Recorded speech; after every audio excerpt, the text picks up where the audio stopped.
Aleluia. Quero saudar a todos com a paz do Senhor Jesus Cristo, amém? Abra sua Bíblia no Evangelho de João, no capítulo de número 17.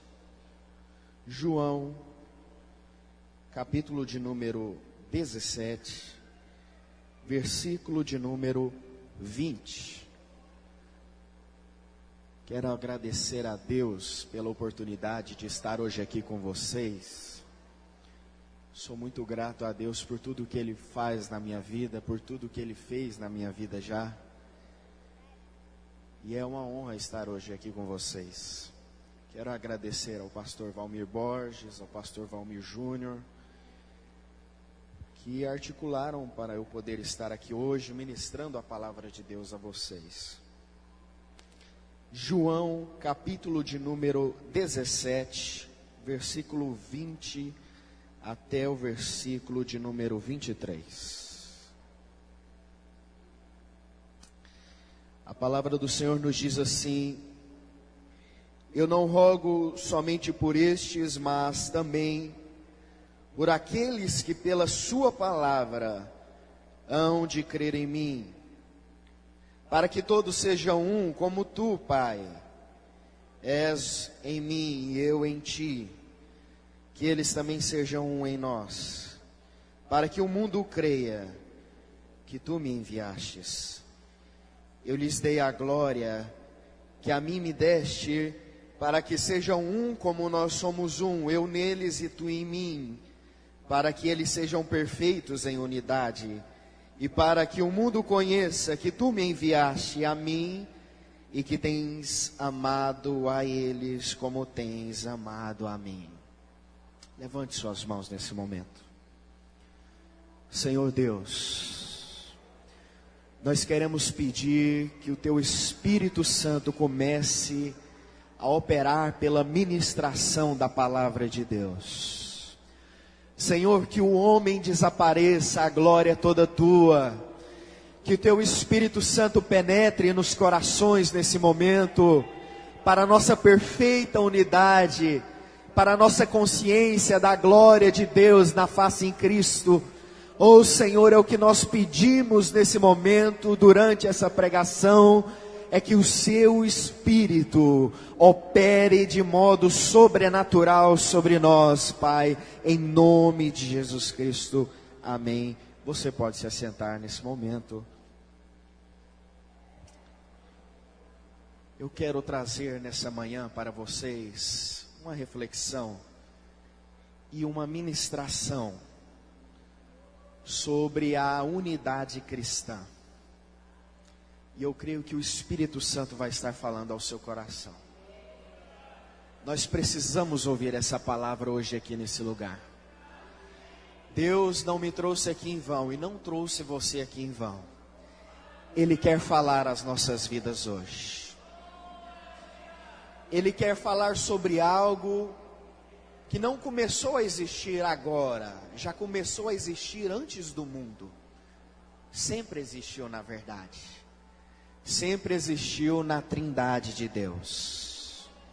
A unidade perfeita, a unidade superior, a unidade excelsa, e a unidade que nos dá toda graça e todo exemplo de como devemos viver e ser uns para com os outros, unidos, porque Cristo nos dá a graça e nos dá o poder para viver nessa unidade. Durante muito tempo os homens têm feito guerras e eles têm regido impérios e eles têm estendido o seu território. E sempre existiu um tipo de estratégia que ficou muito famosa ao longo das guerras da humanidade. O imperador Júlio César chamou essa estratégia de divide et imperium, dividir para conquistar. Desde muito tempo os reis entenderam que a única força capaz de destronar ou dividir um reino inteiro ou acabar com tudo seria se os nossos inimigos estivessem unidos. Então eles entenderam que a forma de destruir um reino era dividir as pessoas. Napoleão Bonaparte praticava esse tipo de estratégia militar: dividir para conquistar. Os inimigos de Napoleão Bonaparte não podiam estar unidos, eles tinham que estar divididos. Se eles estivessem divididos, Napoleão ia conquistar todos eles. Maquiavel, que escreveu o livro O Príncipe, que se tornou um clássico para a filosofia política, e é daí que vem o título maquiavélico. Alguém que manipula, alguém que controla, alguém maquiavélico. Maquiavel dava conselho para o príncipe, dizia: príncipe, cause a divisão entre o povo quando eles estiverem unidos contra você. Quando há divisão, um reino não pode prevalecer. Quando há divisão, é uma estratégia, é um meio de manipular. Só que a Bíblia, ela é contra o tipo de divisão, esse tipo de divisão, ou aquele que causa divisão. Deus não considera certo que você faça divisão entre as pessoas, que você coloque divisão entre os irmãos. Então a estratégia dividir para conquistar não é uma estratégia cristã. A estratégia de Deus é diferente. A estratégia de Deus não é dividir para conquistar, a estratégia de Deus é unir para conquistar, unir para prevalecer, unir para ter o poder e ter a glória, unir no nome de Deus. Essa é a estratégia que Ele nos dá. A estratégia de Deus não é a divisão. Em Provérbios, no capítulo de número 6, a partir do versículo 16, Salomão diz que existe 6 coisas que Deus odeia e a 7ª Ele abomina. As coisas que Deus odeia começam por olhos altivos, o orgulho, a língua mentirosa, a mentira, aquele que mata alguém, o homicídio. Johnny Júnior, qual é a coisa que Deus abomina? Salomão diz no final, ele diz: aquele que causa divisão entre os irmãos. Deus opera no meio da unidade da igreja. Ele fez de nós uma família. Quando eu me tornei cristão, eu era alguém cético um dia. Eu era um adolescente e um jovem também, cheio de amargura no coração e medo da vida. Eu não tinha força para sair do quarto, mas Ele me deu força em Cristo Jesus. Eu não tinha alegria para me viver, mas Ele me deu alegria no nome de Jesus Cristo. Eu não tinha paz no meu coração, mas Ele me deu a paz que excede todo entendimento, e está em Cristo. E quando Ele me deu isso, e quando Ele fez de mim um cristão, Ele me colocou num novo relacionamento com a Trindade. Agora eu sou irmão de todos aqueles que acreditam em Jesus Cristo. Todos nós somos uma família. E Efésios capítulo 3, no versículo 15, Paulo vai dizer que ele se coloca de joelhos e ora por toda a família no céu e na terra. Nós somos uma família. Aqueles que partiram e não estão mais conosco, continuam fazendo parte dessa grande família. Você pode até não falar mais com eles, ou ver eles mais, mas nós somos uma família no céu e na terra. Nós estamos juntos, é a igreja universal, a igreja de todos os santos. Nós estamos em todos os lugares, e nós somos um, porque Cristo Jesus nos faz um no seu sangue, pelo seu sacrifício.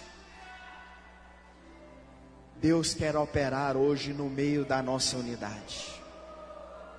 Em Atos, no capítulo de número 4, diz que eles estavam reunidos, e eles estavam orando a Deus, e eles estavam buscando a Deus, e quando eles buscaram, a Bíblia diz que tremeu o lugar onde eles estavam, e eles foram cheios do Espírito Santo, e eles pregavam com ousadia a palavra de Deus, e eles estavam unidos, e era o coração do povo todos os dias.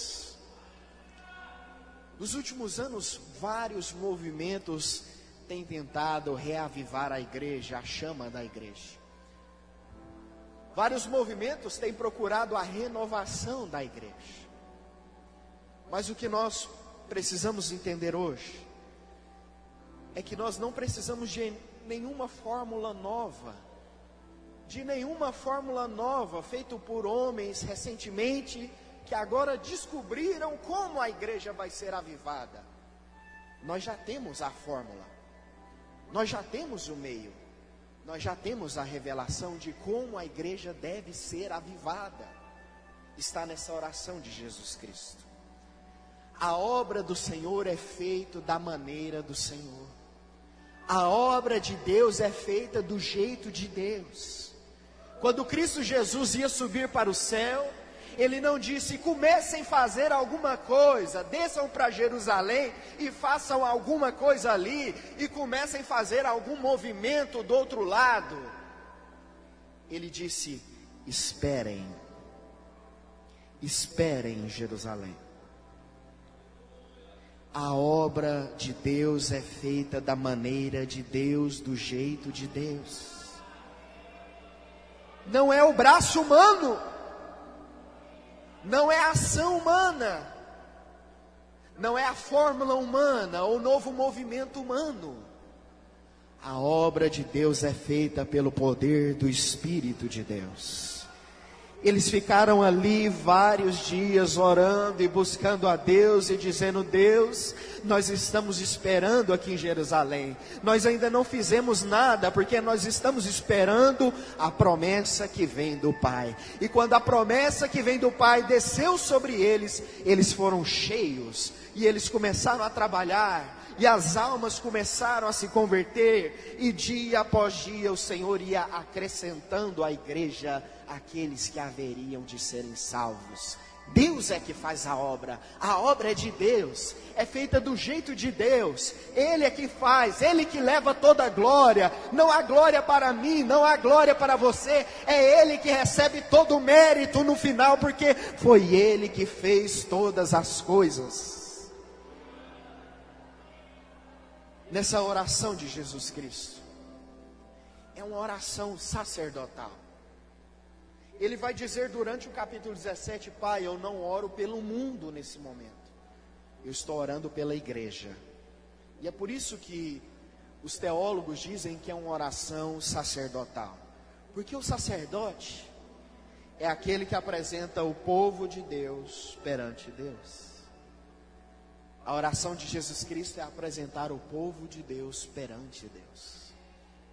E essa oração tem todos os princípios que nós precisamos para o avivamento e a renovação. Pense comigo, nessa oração nós temos a revelação do coração de Jesus. Nessa oração nós temos a revelação dos pensamentos secretos de Jesus. O que Ele queria para a igreja, o que Ele sonhava para a igreja, o que Ele pretendia para a igreja, o que Ele buscava para a igreja, a obsessão dele pela igreja, o que Ele pensou na igreja até o último momento quando subia para a cruz. Essa oração é muito especial, é muito importante. Alguns pregadores da palavra de Deus já escreveram livros e livros somente baseados nessa oração. É poderosa, é completa, é total. É o coração de Jesus Cristo para a igreja. Cada um dos evangelhos nas escrituras tem uma ênfase especial. Quando você vai no evangelho de Mateus, você vê uma ênfase especial. É por isso que existem 4. Quando Mateus começa, ele começa numa linguagem muito conhecida para todos os judeus. Ele queria que todos entendessem o evangelho, mas mais especialmente que os judeus entendessem o que é o evangelho. Então Mateus começa falando de genealogias judaicas, e ele começa falando de profecias judaicas, e ele começa falando de promessas do Antigo Testamento. E quando um judeu lê o evangelho de Mateus, ele pensa: poxa, isso é para todo mundo, mas isso é para mim também. Isso é um evangelho escrito para mim, para que eu leia, para que eu entenda que Jesus é o rei dos judeus, Ele é o Messias, Ele é o Messias de Deus. Quando Marcos vai escrever o seu evangelho, o evangelho de Marcos, os teólogos dizem: eis um evangelho escrito para os romanos. Os romanos, Roma era o maior império daquele tempo. era o único. E os romanos tinham um extremo apreço pelo trabalho, por fazer as coisas, pela execução, pela disposição. Então, quando você começa a ler o primeiro capítulo de Marcos, Jesus já nasce, cresce, é batizado, já está expulsando demônios, curando os doentes e pregando a palavra de Deus. Quando o romano lia isso, ele dizia: que homem é esse? Que homem forte, que homem disponível, que homem dos trabalhos, que homem que faz as coisas.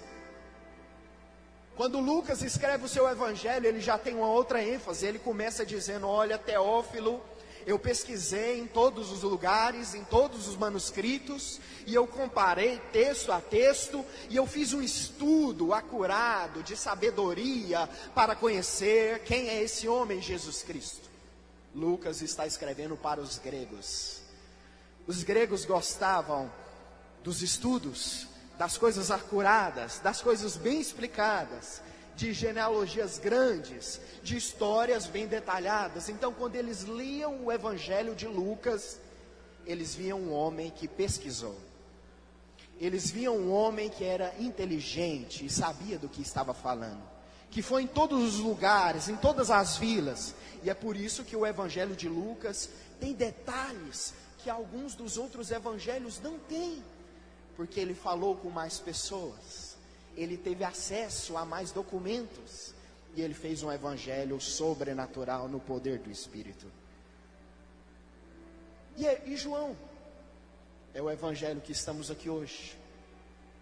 Os teólogos dizem: o evangelho de João não é um evangelho especialmente feito para judeus, não é.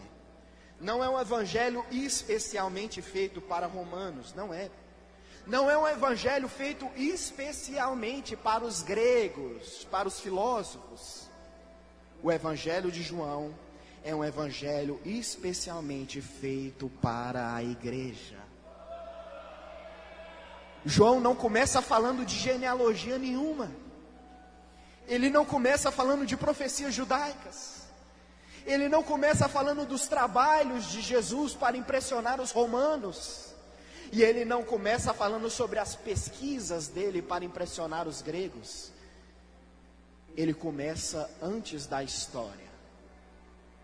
Ele começa dizendo: no princípio era o verbo estava com Deus, o verbo era Deus, e o verbo se fez carne e habitou entre nós, igreja, e nós vimos a sua glória, como glória do unigênito do Pai, cheio de graça, cheio de verdade, e nós testemunhamos e sabemos que Ele é o Filho de Deus. Ele estava no seio do Pai, mas Ele nos revelou o coração do Pai. João está falando para você e para mim especialmente. Ele está dizendo: você sabe quem Jesus Cristo é. Você sabe que Ele é mais do que um judeu.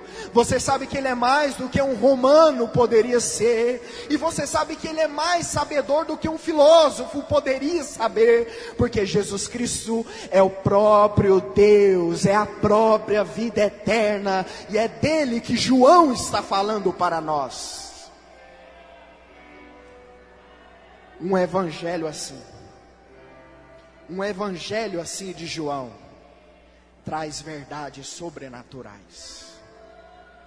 É por isso que quando você lê João, você lê mensagens de Jesus que você não lê nos outros evangelhos. É a ênfase dele, é o jeito dele.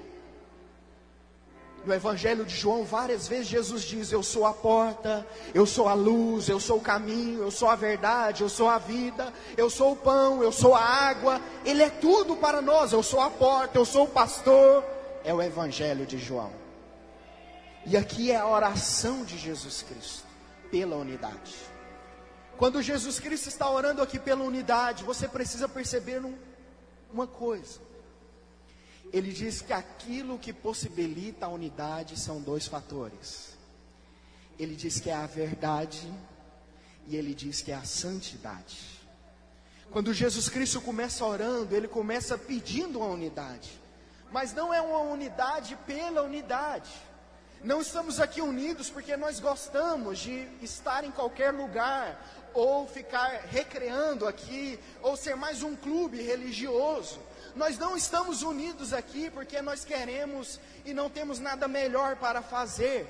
Nós estamos unidos aqui por causa da verdade, a verdade de Deus que Ele revelou a nós. Então Jesus Cristo, antes de pedir pela unidade, Ele pede pela verdade. Ele diz: Pai, santifica-os na verdade, a sua palavra é a verdade. Eu revelei o seu nome a eles, eu fiz eles conhecerem a verdade, eu fiz eles conhecerem quem tu és, então santifica eles nisso. E da verdade ele vai para a santidade. Pai, guarda eles do mundo, guarda eles do maligno, mas não tire eles do mundo. Pai, eu estou saindo do mundo, mas eu não peço que você arranque eles do mundo. Eu peço que eles permaneçam aqui e que eles continuem fazendo a obra de Deus. A oração de Jesus Cristo não é para você se excluir da sociedade. No tempo de Jesus Cristo existiam várias seitas judaicas. A mais conhecida era a seita dos fariseus. E fariseu significa separado. E eles faziam isso para dizer que eles estavam separados dos pecadores. Em que sentido? No sentido em que eles nem se relacionavam com qualquer pessoa que não fosse da religião deles. Eles não tinham amizade com ninguém que não fosse fariseu. E eles não tinham nenhum tipo de compromisso ou demonstração de amor ou de graça para quem não fosse fariseu. Eles haviam abandonado o mundo. Eles haviam se retirado do mundo. Havia os essênios. Era uma classe ainda mais obscura. Eles iam para os desertos, para as cavernas e ficavam ali, longes do mundo, isolados do mundo. A palavra de Jesus Cristo não é para que você se isole do mundo. É que você continue aqui, encarando o mundo cara a cara, falando do Evangelho de Jesus Cristo cara a cara. Ele diz: Pai, eu não quero que eles se retirem do mundo, que eles abandonem esse mundo e que nem eles se conformem a esse mundo. Paulo diz: não vos conformeis a esse mundo. Johnny Júnior, então se nós não devemos abandonar o mundo, e se nós não devemos nos conformar ao mundo, o que nós devemos fazer? Nós não podemos nem partir para a segregação, abandonando o mundo, nem para a conformação, sendo iguais ao mundo. Então qual é a saída? A saída é a missão. A missão. Você está aqui para transformar o mundo. Você está aqui para mudar o mundo. Você está aqui para revelar ao mundo a grandeza da glória de Deus na face de Cristo. Quando Jesus fala dessas coisas, quando Ele fala da verdade, quando Ele fala da santidade, Ele vê elas como as bases para a unidade. Nós só estamos unidos aqui porque nós acreditamos nas mesmas coisas. E nós só estamos aqui porque nós fazemos as mesmas coisas para Deus. Nós não poderíamos estar aqui se nós não acreditássemos nas mesmas coisas. Quando João vai escrever a sua primeira carta, ele diz no primeiro capítulo: essas coisas nós escrevemos para vocês, o Evangelho. Nós escrevemos essas coisas para vocês, para que vocês tenham comunhão conosco. E a nossa comunhão é com o Pai e com o Filho. Comunhão é o estado onde duas pessoas ou mais, elas têm algo em comum. A Bíblia diz que o homem tem comunhão com Deus quando ele acredita nas mesmas coisas que Deus acredita. Quando ele pensa da mesma forma que Deus pensa o mundo. Quando ele vê o mundo do modo que Deus vê o mundo. Então, quando o homem pensa como Deus pensa, quando o homem acredita no que Deus fala, ou quando ele diz que é verdade, o que Deus diz que é verdade, o homem e Deus têm algo em comum. Eles têm as mesmas coisas em comum. A comunhão só é possível quando você acredita na palavra de Deus. É por isso que é tão difícil você se relacionar com ateus, agnósticos, céticos e não cristãos. É por isso que é tão difícil. Porque o ateu, ele começa partindo do pressuposto, do ponto de partida, que não há um Deus para esse universo. Não há uma verdade absoluta. Não há um sentido para a vida. Não há um valor para a existência. E não há um significado para o bem ou para o mal, para a moral. Por isso que é tão difícil você se relacionar com eles. É porque vocês pensam diferente. Porque vocês veem o mundo, o universo, com olhos diferentes. Agora, quando você encontra um cristão, como é bom você se relacionar com ele. Como é bom você estar unido com ele. Porque você e ele, vocês podem encontrar em qualquer lugar. Vocês podem se encontrar no supermercado. E você pode nunca ter visto ele. E nem saber o nome dele. Mas quando você encontra um crente, há unidade ali. Há valor ali naquela comunhão. Porque você e ele começam dizendo: Deus criou os céus e a terra. Deus existe e é real. E ele perdoa os meus pecados por causa de Jesus Cristo. Então há valor, há comunhão, há unidade. Quando Deus criou Adão, Ele criou para que eles fossem um. Então Deus revelava algo da sua mente para Adão. Deus conhece todas as coisas e é onisciente. E Ele nos revela uma parte desse conhecimento que Ele tem desde a eternidade. Então Ele revela a sua verdade a Adão. Adão foi feito à imagem de Deus. E a imagem de Deus no homem não é sua moral, não é que ele se parece com Deus, no sentido de Deus ter braços como o homem tem. Peraí, a Bíblia diz que Deus tem braços. O braço do Senhor fez isso. A mão de Deus fez aquilo. Ou os olhos do Senhor estão sobre toda a terra. Você precisa entender a linguagem das Escrituras. Em João capítulo 4, Jesus Cristo diz: Deus é Espírito. Espíritos não têm corpos. Espíritos não têm braços e pernas e olhos literais. Espíritos não têm unhas e não têm dedos dos pés. Espíritos são seres imateriais. E Jesus no capítulo 4 de João diz: Deus é Espírito. Peraí, mas eu li que a mão de Deus fez isso. Sim, o nome dessa linguagem nas Escrituras se chama antropomorfismo, forma humana. A mão de Deus fez isso, o poder de Deus fez isso. Os olhos do Senhor estão sobre toda a terra. A Bíblia está querendo dizer: Deus vê todas as coisas, Deus sabe de tudo, Deus conhece tudo. O braço do Senhor me salvou, a graça, a vontade, o poder de Deus me salvou. A Bíblia usa a linguagem humana às vezes para falar de Deus, mas não é porque Deus tem braços e pernas e dedos das mãos. Ele é Espírito, Ele é eterno e Ele é onisciente, onipresente. Deus é maior do que todas as coisas que você pode conceber na sua mente. Ele é maior do que nós.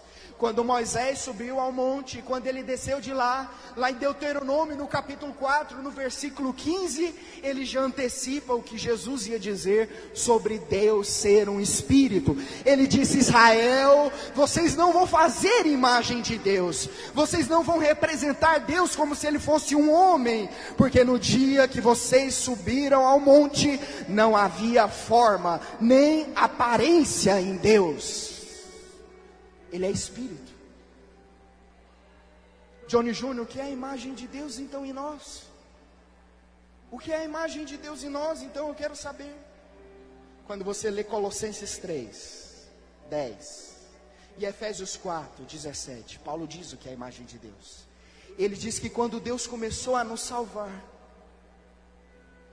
do pecado onde nós caímos, Ele diz que a imagem de Deus começou a ser renovada em nós, no conhecimento e na justiça.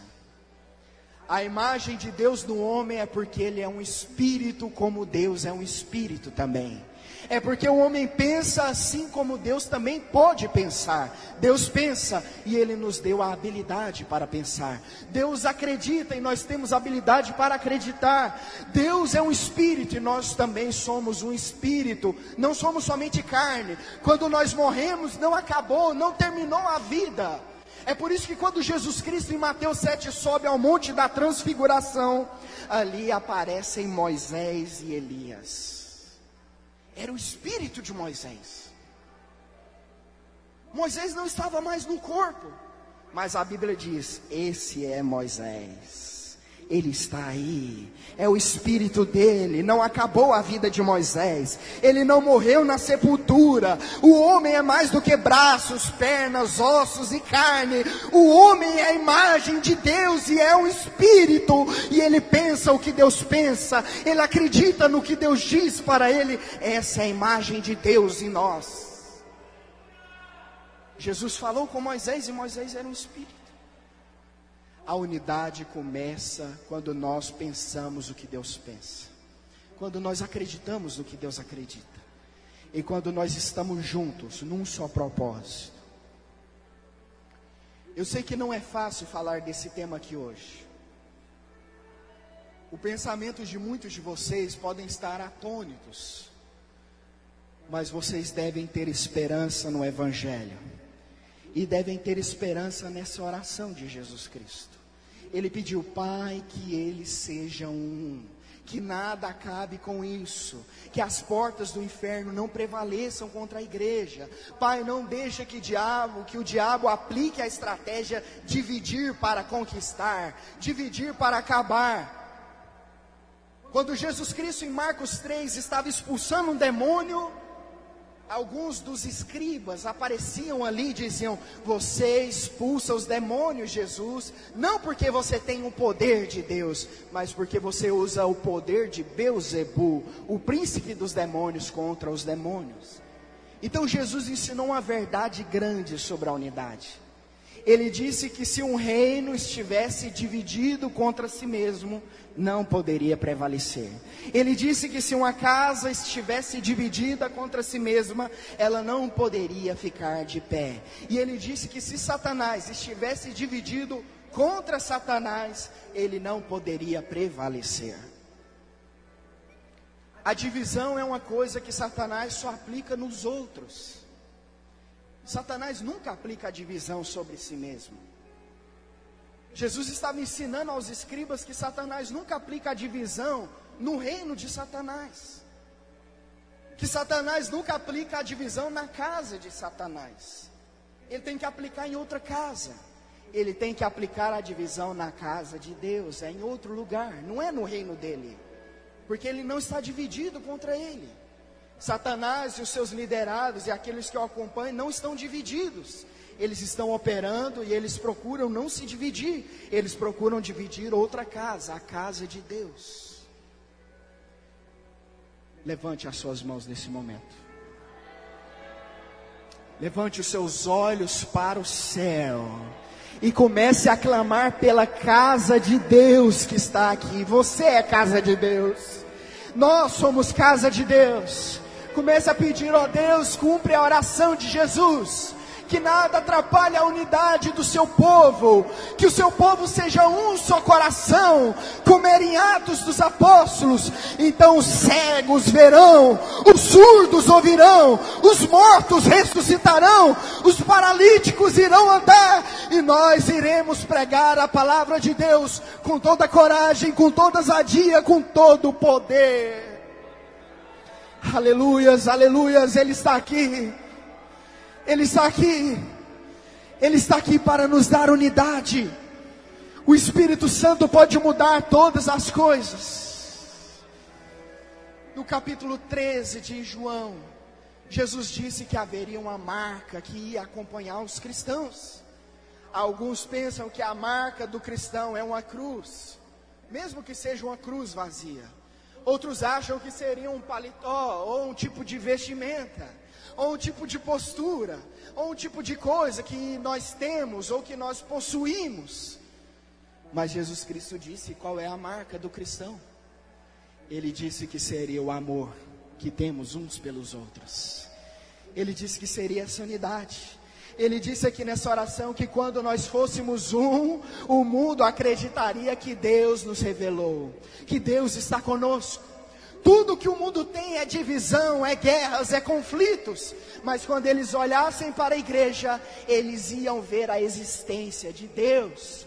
Quando eles olhassem para a igreja, eles iam ver a consumação do sangue de Cristo, que fez pessoas de todos os lugares, de todas as classes, de todos os povos, serem um por causa de Jesus, por causa desse homem.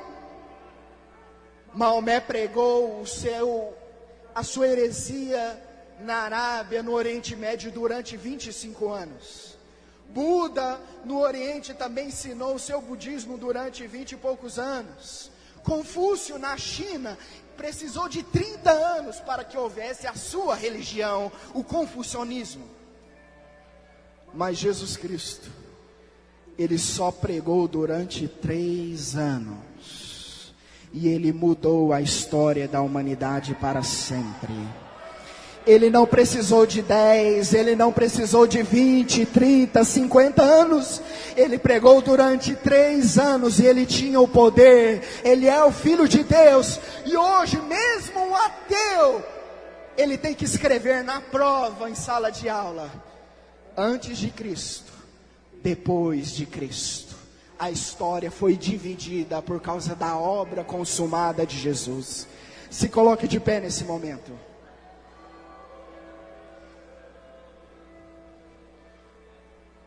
Se coloque de pé nesse momento. Tom de dó.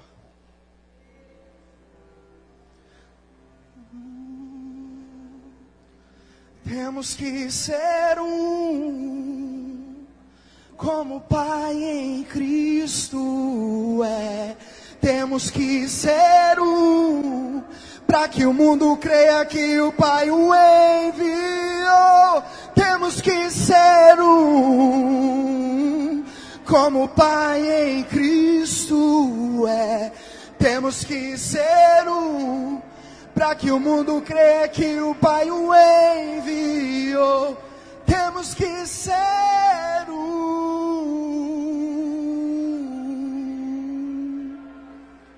Temos que ser um.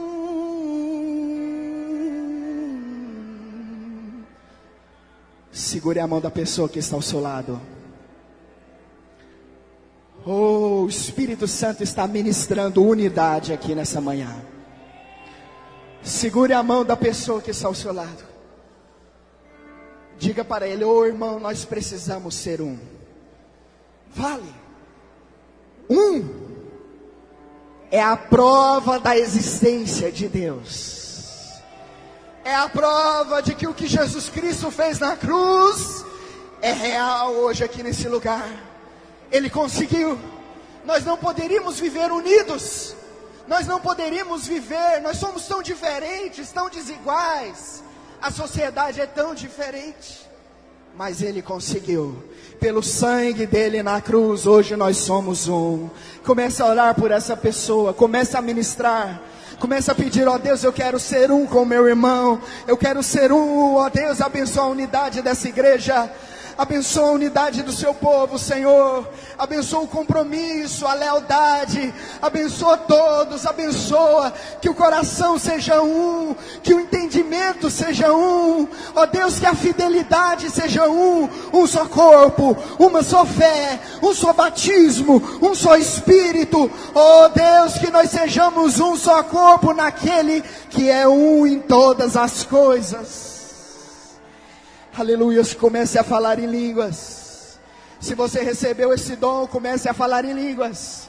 Comece a profetizar unidade aqui neste lugar. Deixa Deus te usar, seja a boca de Deus hoje. Começa a dizer: eu profetizo unidade aqui neste lugar. Começa a dizer: está quebrado todo laço de Satanás, está destruído toda divisão, porque Deus está me usando. Deus está usando o povo dele, a igreja dele. Não há casa dividida, não há reino que possa subsistir em divisão. Então nós vamos ser um. Aleluias. Aleluias, aleluias.